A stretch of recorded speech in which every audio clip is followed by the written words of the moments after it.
Chapter 24. The Gathering. The excited hubbub was replaced by an eerie silence. "What's going on, Marsha?" A lone shout came from the wizard who had been running the bets, and with this unexpected turn of events could see a windfall coming his way. "Is this part of the projection too?" "Don't be ridiculous. Of course it's not," Marsha snapped. And then, as a small flicker of doubt crossed her mind, she muttered to Septimus, "This isn't still your projection, is it?" "No, it's not," replied Septimus, who wished that it were. He had a bad feeling about Tertius Fume. On the threshold of the wizard tower, Tertius Fume regarded Marsha with a mocking gaze. "Well," he said, "aren't you going to invite us in? It is customary, you know. In fact, as I understand it, it is obligatory." "Obligatory?" said Marsha, peering into the gloom behind the ghost, wondering why he had said us. And then she saw the reason. Behind Tertius Fume was a sea of purple. It covered the white marble steps and flowed down into the courtyard, shifting like water in the dim lights as hundreds of extraordinary wizard ghosts floated about. Marsha went pale. "Oh," she whispered.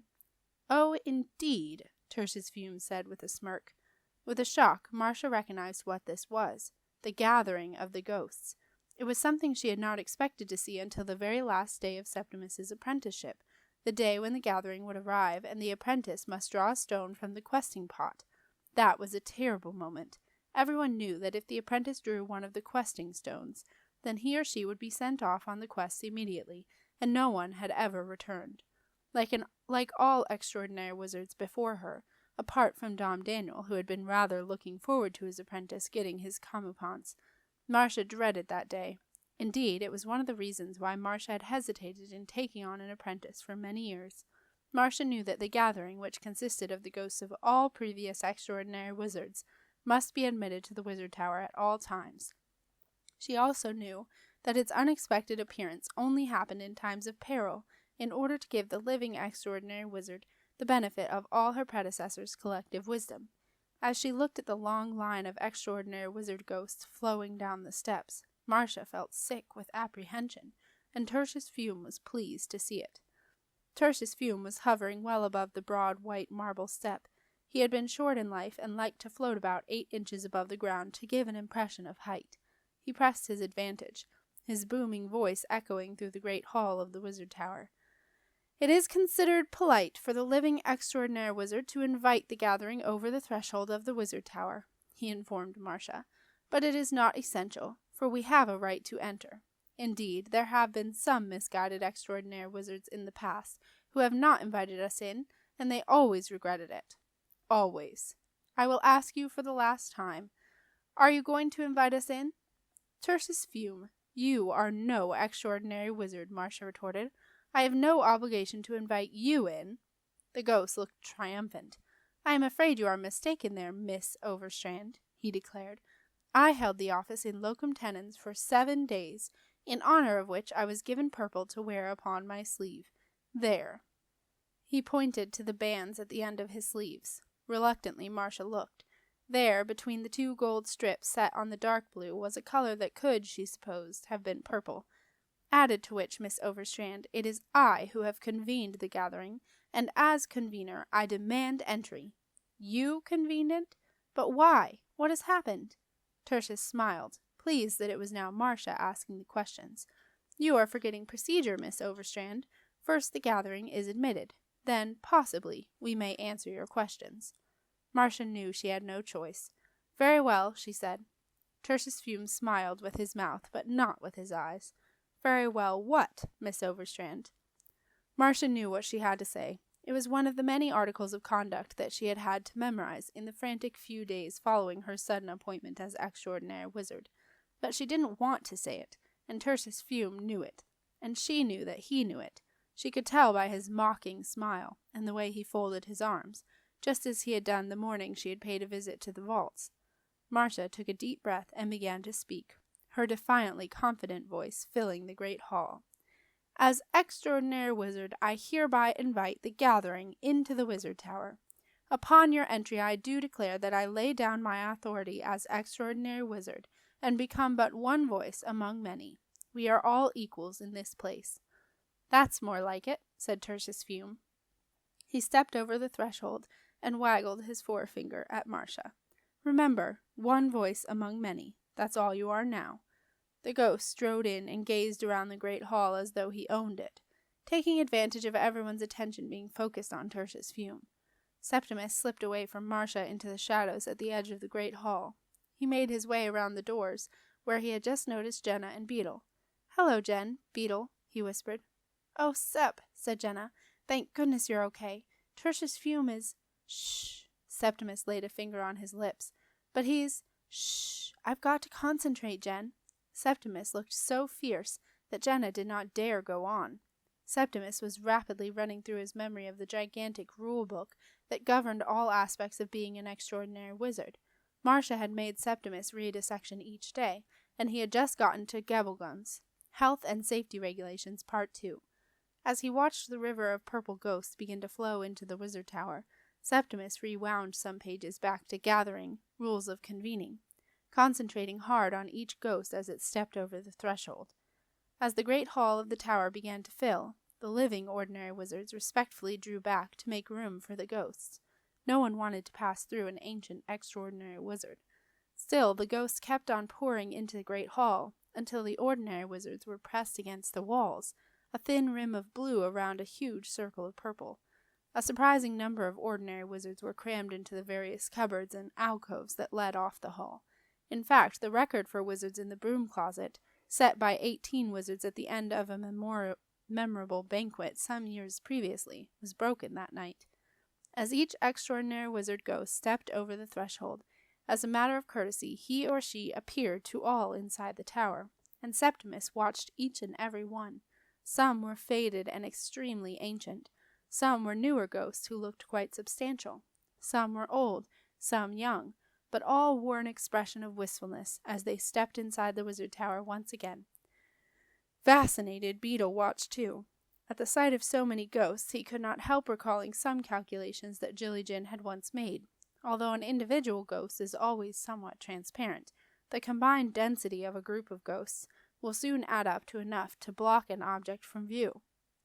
The number of ghosts necessary for this will depend upon their age, for ghosts become more transparent over the years. Jilly-Jin had worked on a formula to predict this, but she had had trouble with it as a ghost's emotional state can also affect how transparent he or she becomes. This, like emotional states in general, irritated Miss Jin, but she had calculated that the number of ghosts of average range of years of age and stable emotional state needed to obscure a living being was 5 1/4, which was why, as the ghosts poured in, Septimus soon lost sight of Marsha, at the far side of the hall, but he made sure he did not lose sight of any of the ghosts as they filed in one by one.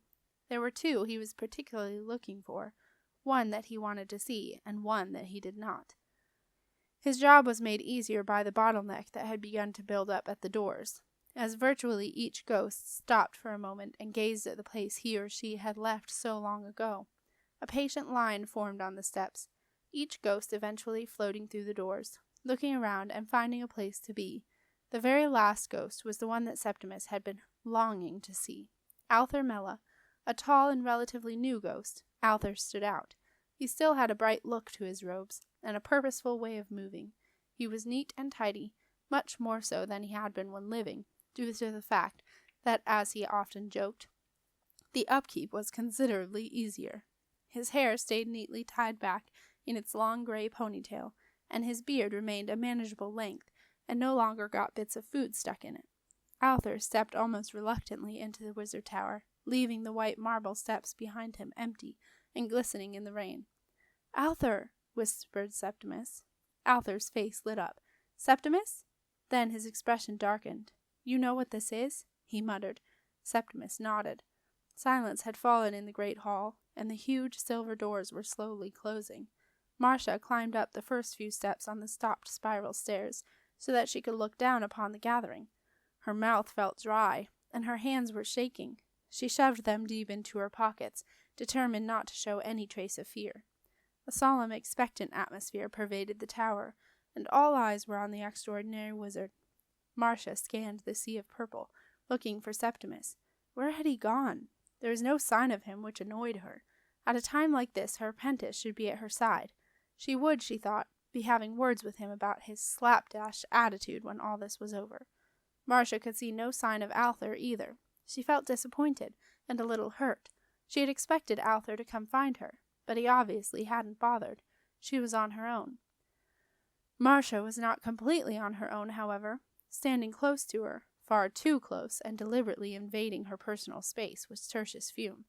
The ghost had positioned himself on the spiral stairs, and was hovering a good 10 inches above the step, in order to make himself taller than Marsha, who was a tall woman. Marsha looked down, and noticed that the purple sea of extraordinary wizards was parting to let a speck of green through. With a feeling of relief, she watched Septimus make his way toward her. At least now she knew where he was. Tertius Fume surveyed the scene with an air of satisfaction. "Aha," he said. "I do believe I see the very reason for our gathering approaching." Marsha frowned. What did Fume mean, the very reason? Septimus reached the foot of the silver spiral stairs, and Marsha looked at him, worried now. "Where have you been?" she asked. Septimus did not want to say what he had to tell her in front of Tertius Fume. "Could you come down here a moment, please?" he asked Marsha. There was something in Septimus's voice that made Marsha pass through Tertius Fume's cloak with no hesitation whatsoever, and join her apprentice at the foot of the stairs. "Unauthorized communication is not allowed," boomed Tertius Fume as Septimus whispered something to Marsha. Unauthorized or not, the communication was just what Marsha wanted to hear. "You're absolutely sure?" she whispered in return. "Yep. Thank goodness. I was so worried. It's his ring, the two-faced ring. You see, I never took it out of the sludge after I did the identify. I looked for it after I did the deep clean, and it wasn't there, so I thought it was all right. But, well, I have sometimes wondered if the reason it wasn't there was because it had put him back together and he'd actually gotten away." "But he was just a puddle of sludge," said Septimus, "and he was all over the place. How could he get back together after that?" "Well, you never know. That ring's a powerful thing. Got him back together after the marsh brownies ate him. Anyway, I was looking out for him coming in, but I couldn't tell from over here. They all look the same. He doesn't. No, you're right. That awful old hat. He'd be wearing that, wouldn't he?" Septimus grinned. "I guess he would." Marsha rejoined Tertius Fume with a spring in her step. "I do not need any authorization to talk to my apprentice," she informed the ghost. Tertius Fume smiled. "That, Miss Overstrand, is where you are wrong, for you are no longer mistress of your own domain." "Indeed?" Marsha replied, raising her eyebrows as though amused by what the ghost had to say. "Indeed, Miss Overstrand. Those are the rules. Once the gathering is in the Wizard Tower, we are, as you so rightly said, all equals in this place." "I understand the rules perfectly well, Mr. Fume. It seems that you are the one who does not. There is no gathering in the Wizard Tower. As such a stickler for procedure, Mr. Fume, you will surely be aware that for a gathering to exist, it must be complete. This one is not." "Of course it is." "It is not." "Prove it." "A certain Dom Daniel is not here." A faint cheer went up from the thin blue line of ordinary wizards. Tertius Fume looked furious. "And, Mr. Fume, he never will be. I deep-cleaned him last year. The gathering is not complete, and indeed it never can be. So I suggest, Mr. Fume, that you and all these delightful extraordinary wizards, whom it is a great pleasure to see, thank you all so much for turning out in such nasty weather. You can all go back to your haunts and do far more interesting things with the rest of the evening. Good night, all." Outside the Wizard Tower, a thin figure wearing a brand-new scribe's uniform stood in the shadows of the old dragon kennel, sheltering from the rain. He was clutching a beautiful urn of lapis lazuli bound with gold bands. The urn was almost as big as he was. It was also extremely heavy, and the muscles in his arms felt as though they were on fire. But Maren didn't dare put down the urn, as he was not sure he would be able to lift it again. He felt miserable and more than a little annoyed. This was not what he had had in mind when Tertius Fume promised him what the ghost had called a strategical role in the darkening of Septimus Heap's destiny. As the rain dripped from his hair and ran down his nose, Maren knew that he could not hang on to the heavy pot much longer. He decided to dump it and go.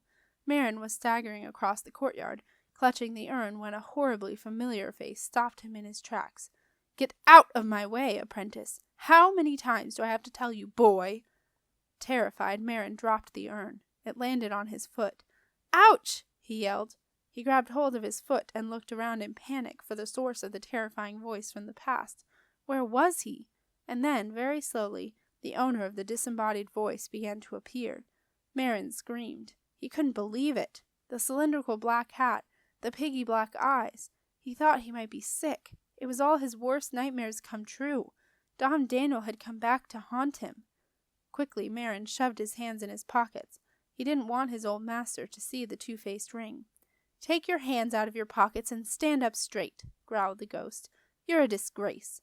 With that, to Maren's great relief, the ghost of Dom Daniel continued on its unsteady way, floating haphazardly across the courtyard and wobbling up the steps to the wizard tower. As Dom Daniel reached the top step, Maren saw the silver doors open and a stream of blue light from the great hall illuminate the white marble steps. Even from where he was standing, Maren heard the collective gasp of surprise come from inside the tower. He watched the doors slowly close, and he smiled. He wouldn't want to be Septimus Heap in there now. No way. Maren's hand closed around a small bag of coins in his pocket, his advance pay for his first week at the manuscriptorium. He brightened a little. The coins were enough to buy 39 licorice snakes from Ma Custard's. The thought of Ma Custard's welcoming sweet shop, and the memory of Ma Custard's kindly smile as she had watched him choose his first ever sweet, made Maren suddenly feel happy. Why stay where he wasn't wanted? Maren was not quite brave enough to completely disobey Tertius Fume, so with a huge effort he lifted the urn and heaved it up the marble steps. As Maren stood shakily on the top step, wondering how to drop the urn without it landing on his toes, 2 tall magical figures dressed in ancient chainmail stepped out of the shadows on either side of the door. In synchrony, they each drew a dagger, took another step toward Maren, and then leveled their daggers at his throat, the purple lights from the wizard tower flashing on the sharp blades. Terrified, Maren forgot any worries about his toes. He let the urn drop with a great thud and fled. The questing guards stepped back and melted into the shadows once more. Maren did not look back. He ran, leaping down the steps, tearing across the courtyard. His footsteps echoed through the great arch. Then he stopped, and from his pocket he took what looked like a scruffy old tennis ball. "Sleuth," he addressed the ball, "show me the quickest way to Ma Custard's." The tracker ball bounced slowly up and down, as if thinking. Then it shot off, taking a sharp left turn down Cutpurse Cut, and then an immediate right into Dog Breath Dive. It was a 3-mile run to Ma Custard's, but Maren didn't mind. The further away he was from his old boss, the better. He followed the ball through rush-lit tunnels, over tall brick bridges, and through countless back gardens, and then, tiring at last, lost sight of it down a narrow, dark cut. But he was lucky. The cut led straight to the sweet shop, and as he arrived, puffing and panting, Sleuth was bouncing on the spot, impatiently waiting for him. Maren caught the ball, shoved it into his pocket, and barged into the sweet shop. He was going to need a whole truckload of licorice snakes to help him get over the shock of seeing his old master again, and maybe some slug sherbets, too, and some spider floss. Lots of spider floss.